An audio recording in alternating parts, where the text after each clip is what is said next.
Bom dia, gente. Deus abençoe cada um de vocês. Gostaria de convidar vocês nessa manhã para nós ler a palavra de Deus aqui no capítulo 7 de Romanos, na carta de Paulo a Romanos, capítulo 7.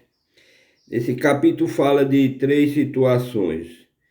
Do versículo 1 até o versículo 7, fala a respeito de uma comparação com o casamento, né? E do versículo 7 ao 14 fala a respeito à lei e o pecado. E do 14 até o 25 fala a respeito à luta interior. Amém? Mas antes eu gostaria de louvar um hino que fala: Canta meu povo. Amém? Diz assim: Jesus ia caminhando, descendo para Jerusalém. Com ele iam seus discípulos e os fariseus também.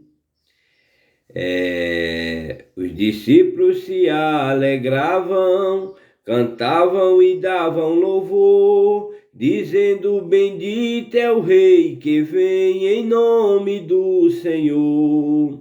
Canta, meu povo, alegra, meu povo, que a festa não vai acabar.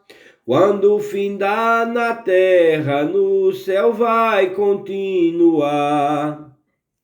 Os fariseus murmuravam, falavam com ansiedade. Mande que o povo se cale, não perturbem a cidade. Jesus, olhando para eles, falavam com satisfação. Se eles se calarem, logo as pedras clamarão. Canta, meu povo, alegra, meu povo, que a festa não vai acabar. Quando findar na terra, no céu vai continuar. Nós que sabemos disso, que foi Jesus quem falou. Antes que as pedras clamem, nós clamamos ao Senhor.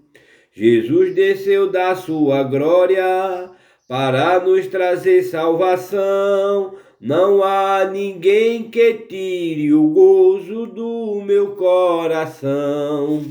Canta, meu povo, alegra, meu povo, que a festa não vai acabar. Quando findar na terra, no céu vai continuar. Canta, meu povo, alegra, meu povo, que a festa não vai acabar. Quando findar na terra, no céu vai continuar. Amém? Bom, gente, Deus abençoe cada um de vocês. Vamos ler a palavra de Deus, mas vamos convidar o autor dela, que é o Espírito Santo. Amém? Bondoso e soberano Deus, obrigado, Jesus, por mais um dia, por mais uma oportunidade que o Senhor deixou que este humilde servo viesse viver este dia, Pai, na sua presença. E pedir agora, meu Pai, com a tua misericórdia e a tua bondade, que o Senhor venha, meu Pai, ministrar a tua palavra e que o Senhor possa colocar em cada coração que vai receber ela de coração, com o perdão, Pai. Que o Senhor possa abençoar cada uma delas, Senhor. Que o Senhor possa achar cada um da sua semente que está, Pai, precisando dessa água, Pai, para aguar a sua vida. É isso que eu te peço e te agradeço em nome do nosso Senhor e Salvador Jesus. Que Antônio saia de cena para que o Senhor assuma o que o Senhor, Pai, predestinou para cada um de nós. É isso que eu te peço e te agradeço em nome de Jesus. Amém. Bom, gente, vamos ler a palavra de Deus. E se der tempo eu vou ler duas escrituras aqui dessas mensagens. Para que iremos nós e aqui um prisioneiro, né? A carta de Paulo aqui. Então vamos ler, que hoje o vídeo vai ser pequeno, que só tem 17 minutos.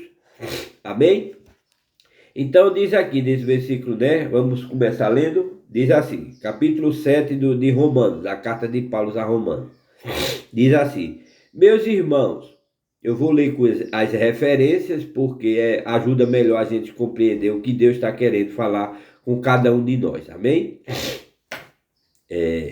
Meus irmãos, vocês todos, versículo 1, vocês todos podem compreender muito bem o que vou dizer a vocês. Conhece as leis e sabe que elas só têm poder sobre uma pessoa enquanto essa pessoa está viva. Por exemplo, a mulher casada está ligada pela lei ao marido, enquanto ele estiver vivo. Mas se ela morrer, ela estará livre da lei, que a liga ao marido.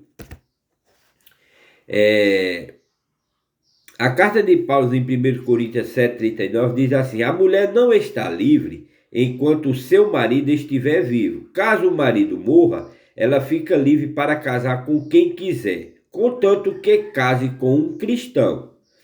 O homem deve cumprir, versículo 3 do capítulo 7 diz: o homem deve cumprir o seu dever como marido, e a mulher também deve cumprir o seu dever como esposa. Em Mateus 5,32, fala a respeito do divórcio, diz assim: mas eu lhe digo, todo homem que mandar a sua esposa embora, a não ser em caso de adultério, será culpado de fazer com que ela se torne adúltera, e se ela casar de novo, e o homem que casar com ela também cometerá adultério. O mesmo acontece com vocês, meus irmãos, do ponto de vista da lei, dos mandamentos. Vocês também já morreram, pois são parte do corpo de Cristo, e agora pertence à lei, que foi ressuscitado para que nós possamos viver uma vida útil no serviço de Deus. Em Romanos 8, versículo 2, um capítulo mais à frente, Paulo fala a respeito assim: pois a lei do Espírito de Deus, que nos trouxe vida por estarmos unidos com Cristo Jesus, livrou você da lei do pecado e da morte. Isso é quando a gente se arrepende e entrega a vida a Jesus Cristo. E ali ele vem e sela a gente com o Espírito dele. Então, a gente está livre dos nossos pecados. Como Maria Madalena se livrou dos dela quando aceitou o perdão. Amém? O perdão é quem? É Jesus Cristo. Então, é isso que ele está falando aqui nessa carta, no capítulo 8. Diz assim: pois a lei do Espírito de Deus, que nos trouxe vida por estarmos unidos com Cristo Jesus, livrou você da lei do pecado e da morte. Pois quando vivemos de acordo com a nossa natureza humana, os maus desejos despertados pela lei agia em torno do nosso ser e nos levava para a morte. Por quê? Ou qual é esses desejos aqui? Qual é essa lei aqui que ele está falando em Romanos 5, do capítulo 7 de Romanos? É exatamente a lei da carne, a lei do pecado. Nós foi consumado como? No pecado, através do sexo. Então toda a nossa ação desse corpo aqui, ela pende para o lado do pecado. Tá entendendo? Então é a lei do ser humano, essa é a lei do pecado. Mas quando a gente nasce em Cristo, se arrepende e entrega a vida a Jesus Cristo, ele vem e nos lava com o sangue dele, então ele purifica esse corpo. Então aí começa a batalha do Espírito de Deus contra essa carne aqui, que é consumada pelo pecado. Por isso que Jesus Cristo não teve participação de sexo, por causa disso, amém? Vamos adiante. A nova vida em Cristo, Romanos 6,13 diz assim, Paulo fala: e também não entregue nenhuma parte do seu corpo, do corpo de vocês, ao pecado, para que ele a use a fim de fazer o que é mal. Pelo contrário, como pessoas que foram trazidas da morte para a vida, entregue-se completamente a Deus para que ele use vocês a fim de fazer o que é direito. Isso é o quê? Você não praticar coisas erradas. Vamos supor, uma mulher andar seminua, botar roupas atraentes para atrair o olhar do marido das outras. Então tudo isso é o que Paulo está pedindo aqui. Do mesmo jeito que ele está pedindo para a mulher, pede para o homem também, tá bom? Mas continuamos aqui. Versículo 6 do capítulo 7 de Romanos, diz assim: porém agora estamos livres da lei, porque já morremos para aquilo que nos mantinha prisioneiro, que é o pecado, né? Por isso somos livres, para servir a Deus não da maneira antiga, obedecendo à lei, mas da maneira nova, obedecendo ao Espírito de Deus. Amém. O que vamos dizer? Então que a própria lei é pecado? É claro que não, mas foi a lei que me fez saber o que é o pecado. Pois eu não saberia o que era cobiça se a lei não tivesse dita não cobice. Então a gente só sabe o que é errado graças ao quê? Aos mandamentos de Deus. Amém? Romanos capítulo 2, 29 diz assim: pelo contrário, o verdadeiro judeu é aquele que é judeu por dentro e aquele que tem o coração circuncidado. Coração circuncidado. Isso é uma coisa que o Espírito faz, o que a lei escrita não pode fazer. E o louvor que essa pessoa recebe não vem de seres humanos, mas vem de Deus. Amém. Porém, o pecado se aproveitou dessa lei para despertar em mim todo tipo de cobiça. Porque, se não existe a lei, o pecado é uma coisa morta. Pois houve um tempo em que, esse aqui que fala, porém o pecado se aproveitou dessa lei para despertar em mim todo tipo de cobiça. Porque se não existe a lei, o pecado é uma coisa morta. Quer dizer, se você não entregou sua vida a Jesus Cristo, você está no pecado. Você é pecador. A lei de Deus só serve para aqueles que entregou sua vida a Jesus Cristo. Está entendendo? Vamos continuar. Pois houve um tempo em que eu não conhecia a lei e estava vivo, mas quando fiquei conhecendo o mandamento, o pecado começou a viver e eu morri. Romanos 4,15 diz: pois a lei traz o castigo de Deus, mas onde não existe lei, também não existe desobediência à lei. Versículo 10: e o próprio mandamento que me devia trazer a vida, me trouxe a morte, porque o pecado, aproveitando a oportunidade dada pelo mandamento, me enganou, e por meio do mandamento me matou. Levítico 18:5 diz: se obedeceres às minhas leis e guardarem os meus mandamentos, vocês viverão. Eu sou o Senhor. E na nova aliança, em Coríntios, Paulo em Coríntios 2, versículo 3:7 diz, capítulo 3:7 diz: quando a lei que traz a morte foi cravada em placas de pedra, a glória de Deus apareceu e o rosto de Moisés ficou brilhando. O brilho do seu rosto já estava desaparecendo quando ele entregou as placas ao povo de Israel, os mandamentos, né? Mas mesmo assim, esse brilho era tão forte que os israelitas não podiam fixar os olhos em Moisés. Se o domínio da lei veio com tanta glória, assim a lei vem de Deus. E o mandamento também vem de Deus. Diz o que é certo e é bom. Então, será que o que é bom me levou à morte? É claro que não. Foi o pecado que fez isso, pois o pecado, usando o que é bom, me trouxe à morte, para que fixasse bem claro aquilo que o pecado realmente é. E assim, por meio do mandamento, o pecado se mostrou mais terrível ainda. Em Salmos 19, versículo 8, diz o seguinte: a glória de Deus revelada no céu e na terra. Salmos 19, 8 diz assim: os ensinos do Senhor são certos e alegram o coração. Os seus ensinamentos são claros e iluminam a nossa mente. Em 1 Timóteo 1,8 diz: sabemos que a lei de Deus é boa, se for usada como se deve. Amém. Sabemos que a lei divina,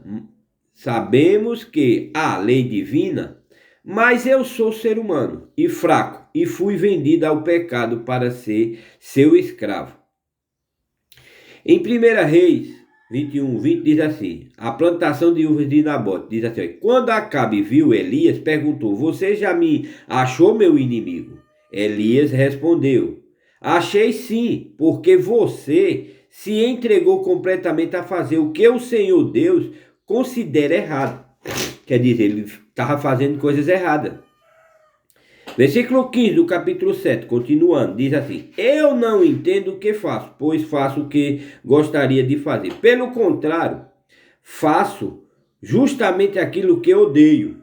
Se faço o que não quero, isso prova que reconheço que a lei diz o que é certo. E isso mostra que, de fato, já não sou eu quem faço isso, mas o pecado que vive em mim e é que faz. Em Gálatas 5,17 fala, o Espírito de Deus e a natureza humana. Diz assim, porque o que na nossa natureza humana quer é contra o que o Espírito quer. E o que o Espírito quer é contra o que a natureza humana quer. Os dois são inimigos e por isso vocês não podem fazer o que vocês querem. Pois eu sei que aquilo que é bom não vive em mim, isto é, na minha natureza humana, na carne. Porque mesmo tendo dentro de mim a vontade de fazer o bem, eu não consigo fazê-lo, pois não faço o bem que quero, mas justamente o mal que não quero fazer é que eu faço. Mas se faço o que não quero, já não sou eu quem faz isso, mas o pecado que vive em mim é que faz. Assim eu sei que o que acontece comigo é isto, dois pontinhos. Quando quero fazer o que é bom, só consigo fazer o que é mal. Em Gálatas 6,5 diz, quando o Senhor viu que a pessoa era muito má e que sempre estava pensando em fazer coisas erradas, dentro de mim eu sei que gosto da lei de Deus. Em Salmos 1,2 diz, pelo contrário, o prazer deles está na lei do Senhor, e nessa lei eles meditam dia e noite. Gente, vou parar aqui porque o vídeo já vai chegar ao final. Parei aqui no capítulo 22, mas ainda dá para ler mais um pouco. Vamos aqui. Então, viver pela fé. 2 Coríntios 4,16 diz, por isso nunca ficamos desanimados, mesmo que o nosso corpo vá se gastando. O nosso espírito vai se renovando dia a dia. Mas vejo uma lei diferente aí agindo naquilo que faço. Uma lei que luta contra aquela que a minha mente aprova. Ela me torna prisioneiro da lei do pecado que age no meu corpo. Então, gente, vou parar o vídeo aqui que já vai encerrar. Então, o que eu desejo para vocês, eu parei aqui no versículo 23, mas eu vou conseguir outro tempo para poder dar procedimento. E o que eu desejo para vocês é que Deus abençoe cada um de vocês.